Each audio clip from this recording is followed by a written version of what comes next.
لقد خلقنا الانسان فی کبد، اس کو ہم نے مشقتوں میں رہتا زندگی بسر کرنے کے لیے پیدا کیا ہے۔ ساری زندگی اسی طرح گزرتی ہے، تمام عمر طوفان سے کھیلتے گزری، تمام عمر طوفان سے کھیلتے گزری، نیا کے ڈوبنے کا ڈر بھی رہا، ساری زندگی اس کشمکش میں گزرتی ہے۔ یہ حقیقت انسان اگر قرآن کی اس فکر کے مطابق جو بتایا ہے سمجھ لے تو وہ حالات کی سختیوں کا مقابلہ کرنے کے لیے تیار ہوگا، گھبرا کر کے بیٹھ نہیں جائے گا۔ جن علاقوں میں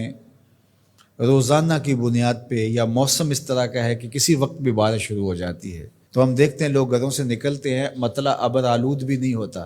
لیکن وہ ہاتھوں کے اندر چھتریاں پکڑ کے جا رہے ہوتے ہیں کہ موسم کسی وقت بھی تیور بدل سکتا ہے، تو ہمارے پاس چھتری موجود ہونی چاہیے۔ دیہاتوں کے اندر جنگلوں میں رہنے والے لوگ جب گھر سے باہر نکلتے ہیں، ڈیرے کو جاتے ہیں، تو ایک عصا ساتھ رکھتے ہیں کہ کوئی موذی جانور آ سکتا ہے، کوئی سانپ نکل سکتا ہے، تو ہم اس کے لیے ذہنی طور پہ تیار ہوں۔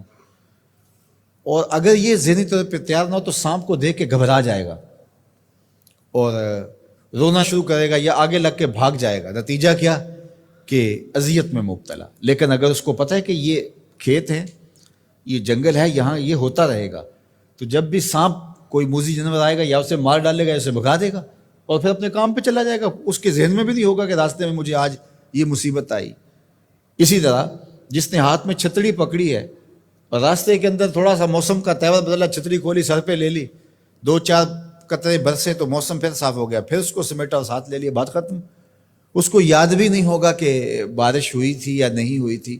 زندگی کے معمولات میں شامل ہے، چونکہ وہ اس کی تیاری کرتا ہے، اس کے ذہن میں ہے موسم ایسا ہے کہ بارش بھی آ سکتی ہے، کڑکتی دھوپ بھی ہو سکتی ہے، لیکن جو اس کے لیے ذہنی طور پہ آمادہ ہی نہیں ہے،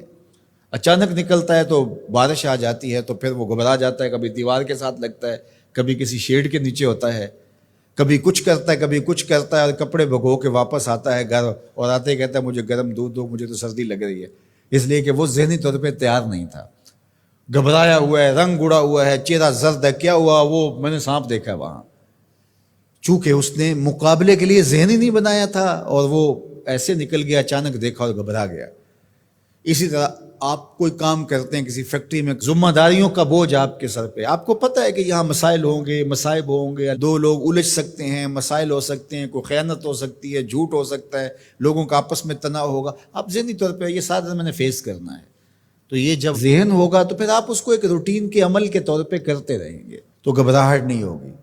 لیکن اگر آپ اس کے لیے تیار نہیں ہوں گے تو پھر آپ کو بہت تکلیف ہوگی۔ تو اللہ تعالیٰ نے یہ پہلے ہی بتا دیا، ہم نے تمہیں ڈیزائن اس طرح کیا ہے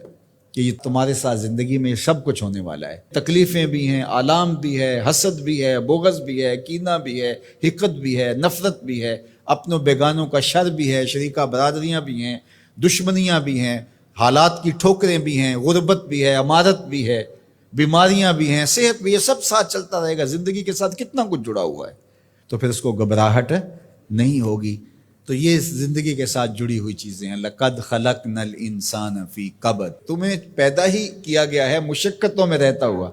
اذیتوں سے تمہیں گزرنا ہی پڑے گا، کشاکش حیات کا مقابلہ کرنا ہی پڑے گا، دکھوں سے پالا پڑے گا تمہارا، ان دردوں سے بھی گزرنا پڑے گا، بلکہ ان آبلوں سے جی گھبرا گیا تھا، ان آبلوں سے جی گھبرا گیا تھا، دل خوش ہوا راستہ پرخار دیکھ کے۔ تو وہ تو پھر خوش ہوتا ہے بندہ مشکلوں کے اندر بھی، بندہ مومن کو تکلیفوں پر جو اجر دیا جاتا ہے اگر اسے پتہ چل جائے تو وہ آرزو کرے کہ تکلیفوں میں ہی رہو۔ میرے اور آپ کے آقا و مولا فرمایا جو شخص قرآن پڑھتا ہے اس کو اجر دیا جاتا ہے، اور جو قرآن پڑھتا ہے یتتعتع فیہ، تو وہ اڑتا ہے، پھنستا ہے اور وہ اٹکتا ہے، لکنت آتی ہے، فرمایا اللہ اس کو 2 اجر دے گا۔ ایک تو اجر اس کو ملا جو قاریوں کی طرح فرفر پڑھتا جا رہا ہے، اور جو پڑھنا چاہتا ہے لیکن زبان عجمی ہونے کی وجہ سے لکنت پیدا ہوتی ہے تو اڑ اڑ کے پڑھتا ہے، تو اللہ ثواب بھی 2 عطا کرے گا۔ اللہ اکبر! تو یہ اللہ کا نظام ہے، تو وہ محروم نہیں رکھے گا۔ تو جو تکلیفیں پہنچتی ہیں، جو آلام آتے ہیں، جو اذیتیں آتی ہیں، اس کا میرے اللہ نے صلہ رکھا ہے۔